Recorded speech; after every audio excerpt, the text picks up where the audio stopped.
गुंडा गर्दी हो, चढ़ी जब दहिया पे वर्दी हो।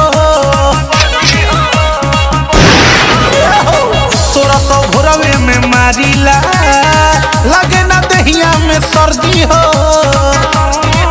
होखे देव नाही देशवा में दंगा के, खाके कसम कहिले माई गंगा के।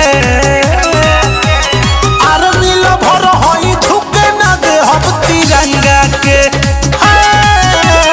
आके कसम कहिले माई गंगा के।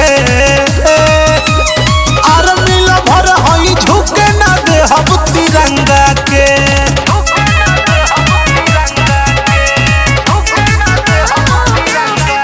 ना तलवार की धार से ना गोलियों की बुछार से, बंदा डरता है तो सिर्फ परवरदिगार से।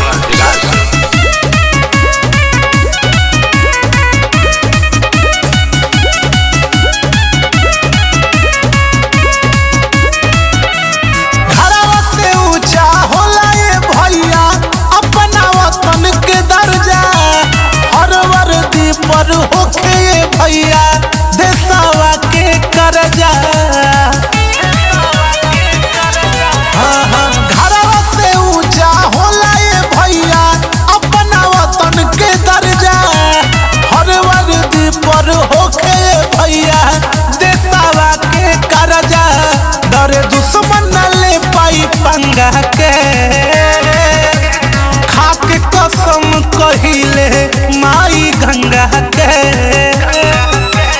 आर्मी लभर हई झुके ना दे हम तिरंगा के। भैया हो खाके कसम कहिले माई गंगा के। आर्मी लभर हई झुके ना दे हम तिरंगा के।